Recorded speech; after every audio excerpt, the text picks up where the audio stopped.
এই গাড়িটা হঠাৎ করে এখানে দাঁড়াইছে। এটা কি ভাই, এক্সপ্রেসওয়েতে এমনি দাঁড়ায়? আসসালামু আলাইকুম। রাইট নাও আমি রাইড করতেছি হচ্ছে 300 ফিট পূর্বাচল এক্সপ্রেসওয়েতে। আমি যাচ্ছি হচ্ছে সিলেটে। হঠাৎ করেই সিলেটে যাওয়া হচ্ছে। আর আজকে দ্বিতীয় রমজান, মানে রমজান মাস আমি রাইড করতেছি ভর দুপুরবেলা। এগোচ্ছি ধীরে ধীরে এইরকম একটা মানে তপ্ত ভর দুপুরে সিলেটের দিকে যাচ্ছি। রোজার মাস, রোজা থেকে রাইড করতেছি, ধীরে ধীরে যাব। আর আরেকটা বিষয় হচ্ছে, যেহেতু লং রাইড করতেছি স্পিড লিমিটটা আমাকে সব সময় মাথায় রাখতে হচ্ছে। কারণ এর আগে আমি কুয়াকাটা থেকে আসার সময় একটা মামলা খেয়েছিলাম ওভার স্পিডিংয়ের। সো ওই হাইওয়েতে আমার স্পিড লিমিট ছিল 60, আমার স্পিড 80, ওরা ধরে ফেলছে, মানে আমি কট খেয়ে গেছি। তো যাই হোক, যেটা বলতে চাচ্ছি যে স্পিড লিমিটটা আমায় মাথায় রেখে রাইড করতে হচ্ছে। এবং আমি যে সিলেটে যাব সেই হাইওয়েতেও স্পিড লিমিটটা মাথায় রেখেই রাইড করব। এই যে দেখেন, এই গাড়িটা হঠাৎ করে এখানে দাঁড়াইছে। এটা কি ভাই, এক্সপ্রেসওয়েতে এমনি দাঁড়ায়? মানে এটা কোনো কিছু হইলো?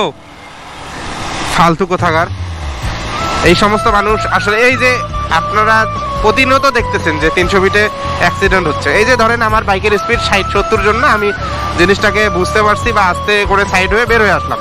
যার স্পিড 130-40 প্লাস, যারা অনেকে এখানে টানাটানি করে, এরা কিন্তু এই লোকটার জন্য মানে মুহূর্তে 1 সেকেন্ডের মধ্যে বিপদে পড়ে যাবে। সেকেন্ডের মধ্যেই এই অ্যাক্সিডেন্টগুলো ঘটে শুধুমাত্র এই ধরনের ফালতু মার্কা ট্রাক ড্রাইভার, এই কাভার্ড ভ্যান ড্রাইভারদের জন্য। মানে যারা এইরকম একটা এক্সপ্রেসওয়েতে, যেখানে জানে যে সবাই অনেক স্পিডে রাইড করবে, সেখানে হুট করে রাস্তার মাঝের লেনে দাঁড়ায়। কিভাবে দাঁড়ায় মানে কিছু বলার ভাষা নেই। জাস্ট যাই হোক, এগুলো মাথায় উঠলে আমার রাগ মানে উঠে যায়।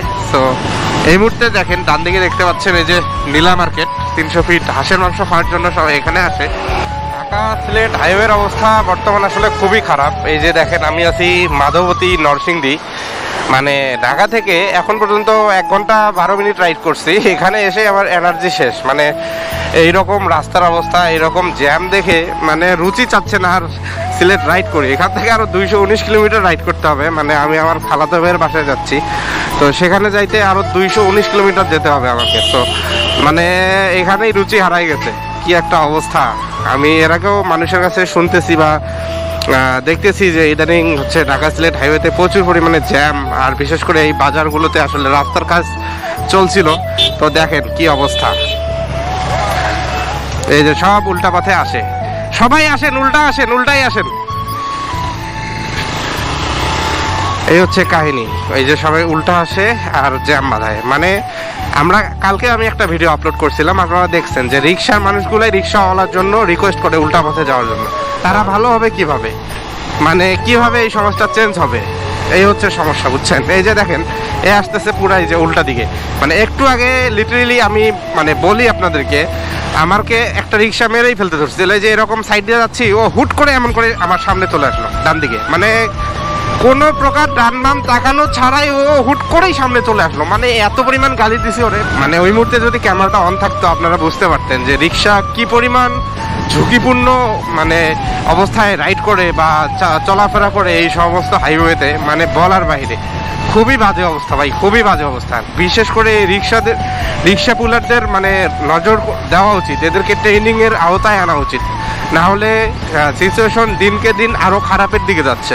এই মুহূর্তে পার করতেছি হচ্ছে নরসিংদী ইটাখোলা। আর দেখেন, আমি 2টার দিকে ঢাকা থেকে বের হয়েছিলাম। এখন ঘড়িতে সময় 4টা। আমি এখন পর্যন্ত মানে ঢাকা থেকে নরসিংদী ইটাখোলা পর্যন্ত পৌঁছাইতে পারছি। এত পরিমাণ জ্যাম, আমার খুবই অবস্থা খারাপ। মানে রুচি উঠে গেছে ঢাকা সিলেট রাইড করতে। কি একটা অবস্থা! রাস্তার অবস্থাও খুবই বাজে, রাস্তার কাজ চলমান। আর এর উপর হচ্ছে এই রিক্সা, ভ্যান, সিএনজি, ট্রাক সব মিলায় একাকার অবস্থা। রাস্তার পরিস্থিতি ভয়াবহ। তো এই প্রতিটা বাজার দেখা গেল, ইটাখোলা বাজার, নরসিংদী, মানে সব জায়গায় অবস্থা খুবই খারাপ। মানে বাজারের ভেতর দিয়ে রাইড করে আসাটা এত কষ্টের। আয় হায়, আয় হায়, আয় হায়, আয় হায়, আয় হায়, আয় হায়। দেখছেন? আর এই রাস্তায় প্রচুর পরিমাণে এই যে টিউবারের মতো হয়ে আছে রাস্তা।